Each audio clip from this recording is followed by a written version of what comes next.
Neat ಪರೀಕ್ಷೆ ಅಕ್ರಮದ ಬಗ್ಗೆ ಮತ್ತೊಂದು ಸ್ಫೋಟಕ ಆರೋಪ ಕೇಳಿಬಂದಿದೆ. ಹಾವೇರಿ ಮೂಲದ ವಿದ್ಯಾರ್ಥಿನಿ ಪರೀಕ್ಷೆಯಲ್ಲಿ ಟ್ಯಾಂಪರಿಂಗ್ ಆರೋಪವನ್ನ ಮಾಡಲಾಗಿದೆ. ನೀಟ್ ಪರೀಕ್ಷೆ ಅಕ್ರಮದ ಬಗ್ಗೆ ಮತ್ತೊಂದು ಸ್ಫೋಟಕ ಆರೋಪ ಮಾಡಲಾಗ್ತಾ ಇದೆ. ಹಾವೇರಿ ಮೂಲದ ವಿದ್ಯಾರ್ಥಿನಿ ಪರೀಕ್ಷೆಯಲ್ಲಿ ಟ್ಯಾಂಪರಿಂಗ್ ಆರೋಪ ಆಗಿದೆ ಅಂತ ಹೇಳಿ ಆರೋಪ ಮಾಡ್ತಾ ಇದ್ದಾರೆ. ಹಾನಿಕಲ್ ನಿವಾಸಿ ವಿದ್ಯಾರ್ಥಿನಿ ಬೆಂದೋಶಿ ಅವರಿಂದ ಗಂಭೀರ ಆರೋಪ ಕೇಳಿಬರ್ತಾ ಇದೆ. ಅಧಿಕೃತ OMR ಶೀಟ್ ನಂದಲ್ಲ ಅಂತ ಹೇಳಿ ವಿದ್ಯಾರ್ಥಿನಿ ಸ್ಫೋಟಕ ಹೇಳಿಕೆ ನೀಡಿದ್ದಾರೆ. OMRನಲ್ಲಿ ಬೆರಳಚ್ಚು 2 ಬಾರಿ ಓವರ್ಲ್ಯಾಪ್ ಆಗಿರುವಂತಹ ಆರೋಪ ಮಾಡ್ತಿದ್ದಾರೆ. NTA ವಿರುದ್ಧವಾಗಿ ಗಂಭೀರ ಆರೋಪ ಮಾಡ್ತಿದ್ದಾರೆ ವಿದ್ಯಾರ್ಥಿನಿ ಬೆಂದೋಶಿ. ಪ್ರವೇಶದ ಸಮಯ 1:56 ಅಂತೆ, ನಿರ್ಗಮನ ಆಗಿದ್ದು 1:57 ಅಂತೆ. ಜಸ್ಟ್ 1 ನಿಮಿಷ ಅಷ್ಟೇ ಆಗಿದೆ. ಇದು OMRನಲ್ಲಿ ದಾಖಲಾಗಿದೆ. ಕೇವಲ 1 ನಿಮಿಷದಲ್ಲಿ ಪರೀಕ್ಷೆಯನ್ನು ಹೇಗೆ ಬರೀಲಿಕ್ಕೆ ಸಾಧ್ಯ ಅಂತ ಹೇಳಿ ವಿದ್ಯಾರ್ಥಿನಿ ಪ್ರಶ್ನೆ ಮಾಡ್ತಿದ್ದಾಳೆ. 1 ನಿಮಿಷದಲ್ಲಿ 41 ಪ್ರಶ್ನೆಗಳಿಗೆ ಉತ್ತರಿಸಿದಂತೆ OMRನಲ್ಲಿ ದಾಖಲಾಗಿದೆಯಂತೆ. 1 ನಿಮಿಷದಲ್ಲಿ OMRನಲ್ಲಿ 14 ಅಂಕ, ಫಲಿತಾಂಶದಲ್ಲಿ 11 ಅಂಕ ಬಂದಿದೆಯಂತೆ. ಸೊ ಅಂಕಗಳಲ್ಲೂ ಕೂಡ ವ್ಯತ್ಯಾಸ ಆಗ್ತಾ ಇದೆ. ಈ ಬಗ್ಗೆ NTAಗೆ ದೂರನ್ನ ಕೂಡ ಸಲ್ಲಿಸಿದ್ರು ಕೂಡ ಇದುವರೆಗೂ ಯಾವುದೇ ರೀತಿಯಾದಂಥ ಉತ್ತರ ಇಲ್ಲ. ಒಟ್ಟು 3 ಬಾರಿ ನೀಟ್ ಪರೀಕ್ಷೆಯನ್ನು ಬರೆದಿದ್ದಾರೆ. ಪ್ರತಿ ಬಾರಿಯೂ ಕೂಡ ವಿದ್ಯಾರ್ಥಿನಿ ಅದರಲ್ಲಿ ಅಕ್ರಮ ಆಗಿದೆ ಅಂತ ಹೇಳಿ ಕೂಡ ಅವರು ಆರೋಪವನ್ನು ಮಾಡ್ತಾ ಇದ್ದಾರೆ. 3 ಬಾರಿ ಬರೆದಿದ್ದಾರೆ. ಟ್ಯಾಂಪರಿಂಗ್ ಆರೋಪವನ್ನು ಮಾಡ್ತಾ ಇದ್ದಾರೆ ಅದರಲ್ಲಿ. ಸೊ ಯಾರು ಬರೆದಿದ್ದಾರೆ ಎಕ್ಸಾಮನ್ನು, ಜೊತೆಗೆ ಫಲಿತಾಂಶ ಒಂದು ರೀತಿಯಾಗಿದೆ, ಜೊತೆಗೆ OMRನಲ್ಲಿ ಒಂದು ರೀತಿಯಾದಂತಹ ಅಂಕಗಳಿದೆ, ಅದರಲ್ಲಿ ಏನೋ ತಿದ್ದುಪಡಿಯಾಗಿದೆ. ಈ ರೀತಿಯಾದಂತಹ ಆರೋಪಗಳನ್ನು ಬೆಂದೋಶಿ ಮಾಡ್ತಾ ಇದ್ದಾರೆ. ನಾನು ಫಸ್ಟು OMR ಅಂದರೆ ಕ್ವಶನ್ ಪೇಪರ್ ಬರ್ತಾ ಮನೆಗೆ ಬಂದಾದಮೇಲೆ ನಾನು ಫೈನಲ್ ಆನ್ಸರ್ ಕೀ ನೋಡಾದ್ಮೇಲೆ ನನಗೆ 668 ಮಾರ್ಕ್ಸ್ ಬಿದ್ದಿತ್ತು. ಆದರೆ 16th ಜುಲೈಗಿಂತ ಮುಂಚೆ 15 ಜುಲೈಯಲ್ಲಿ OMR ಶೀಟ್ ತಗೊಂಡಾದ್ಮೇಲೆ ನನಗೆ OMR ಶೀಟಲ್ಲಿ 41 ಕ್ವಶನ್ ಅಟೆಂಪ್ಟ್ ಮಾಡಿದಿರಿ ನೀವು ಅಂತ ಹೇಳಿ ಒಂದು OMR ಕೊಟ್ಟರು ನನಗೆ. ಆದರೆ ಅದು OMR ನಂದಲ್ಲ. ನೆಕ್ಸ್ಟ್ ಡೇ ರಿಸಲ್ಟ್ ಬಂದಾಗ ನೋಡಿದರೆ -11 ಅಂತ ಹೇಳಿ ಕೊಟ್ಟಿದ್ದಾರೆ. ಅಲ್ಲಿ 41 ಕ್ವಶನ್ಸಿಗೆ ನಾನು -11 ತೊಗೊಂಡಿದ್ದೀನಿ ಅಂತ ಹೇಳಿ. ಮೊದಲನೇದು OMR ನಂದಲ್ಲ. ಅದರೊಳಗಿರುವಂತಹ ಫಿಂಗರ್ ಪ್ರಿಂಟು ಮತ್ತು ಟೈಮಿಂಗ್ಸು ಅದನ್ನೆಲ್ಲ ಮಿಸ್ ಮ್ಯಾಚ್ ಮಾಡಿದ್ದಾರೆ. ಫಿಂಗರ್ ಪ್ರಿಂಟ್ ಓವರ್ಲ್ಯಾಪ್ ಮಾಡಿದ್ದಾರೆ. ಆಮೇಲೆ ಟೈಮಿಂಗ್ಸು 1:56 PM ಬಂದಿದ್ದೀರಿ, 1:57 PM ನೀವು ಎಕ್ಸಾಮ್ ಸೆಂಟ್ರಿಂದ ಎಕ್ಸಿಟ್ ಆಗಿದ್ದೀರಿ, ಆ ರೀತಿ ಹಾಕಿದ್ದಾರೆ.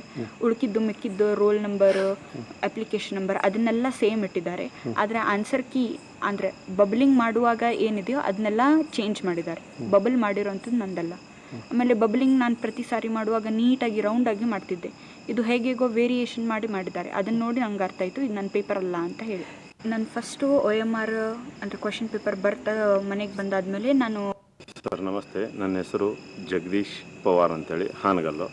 ನನ್ನ ಮಗಳು 2nd PUC ಮುಗಿಸಾದ್ಮೇಲೆ 3 ಸಲ ಇವಾಗ ನೀಟ್ ಎಕ್ಸಾಮ್ನ ಅಟೆಂಪ್ಟ್ ಮಾಡಿದ್ಲು. ಫಸ್ಟ್ ಸಲ ಅವಳಿಗೆ ಸರಿಯಾದ ಮಾರ್ಕ್ಸ್ ಬರಲಿಲ್ಲ, ಪಾಸಿಂಗ್ ಮಾರ್ಕ್ಸ್ ಬರಲಿಲ್ಲ. 2ನೇ ಸಲ ಅವಳಿಗೆ 680 ಮಾರ್ಕ್ಸ್ ಬಿತ್ತು. 720ಕ್ಕೆ 680 ಮಾರ್ಕ್ಸ್ ಬಿತ್ತು. ಆವಾಗ ನೀಟ್ ಲೀಕ್ ಆಯಿತು. ಮತ್ತು ಥರ್ಡ್ ಐಟಮ್ ಮೊನ್ನೆ ಮತ್ತೆ ಲೀಕ್ ಆದಮೇಲೆ ಮತ್ತೊಂದು ಸಲ ಎಕ್ಸಾಮ್ ಮಾಡಿದರು. ಅವಾಗ ಅವಳಿಗೆ 668 ಮಾರ್ಕ್ಸ್ ಬಿತ್ತು. ಇವಳಿಗೆ 668 ಮಾರ್ಕ್ಸ್ ಬಿತ್ತು ಅಂತೇಳಿ ಇವಳು CET ಸಹಿತ ಅಟೆಂಡ್ ಆಗಲಿಲ್ಲ. ನಂಗೆ ನೀಟ್ ಕನ್ಫರ್ಮೇಷನು ನನಗೆ ಗೌರ್ಮೆಂಟ್ ಶೀಟ್ ಸಿಗುತ್ತೆ ಅಂತ ಅನ್ಕೊಂಡ್ಬಿಟ್ಟು ಇವಳು ಯಾವುದೇ ಥರ ಬೇರೆ ಯಾವುದು ಕೂಡ ತಲೆ ಕೆಡಿಸ್ಕೊಳ್ದೇನೆ ಇವಳು ಆರಾಮಾಗೇ ಇದ್ಲು. ಇದಾದಮೇಲೆ ಮುಂದೆ OMR ಶೀಟ್ ಬಂತು. ಅದಾದಮೇಲೆ ರಿಸಲ್ಟ್ ಬಂತು.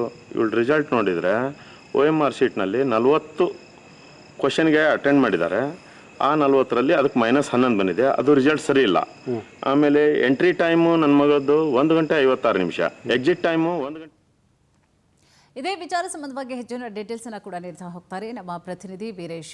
ವೀರೇಶ್, ನಿನ್ನೆವರೆಗೂ ಕೂಡ ನೀಟ್ ಅಕ್ರಮದ ಕುರಿತಾಗಿ ಬಹಳಷ್ಟು ಹೋರಾಟಗಳಾಯಿತು. ಆದರೆ ಬೆನ್ನಲ್ಲೇ ಇದೀಗ ಮತ್ತೊಂದು ಆರೋಪ, ಟ್ಯಾಂಪರಿಂಗ್ ಆರೋಪ ಕೇಳಿ ಬರ್ತಾ ಇದೆ. ಎಕ್ಸಾಮ್ ಬರೆದಾದ್ಮೇಲೆ ಮತ್ತೊಂದು ಆರೋಪ.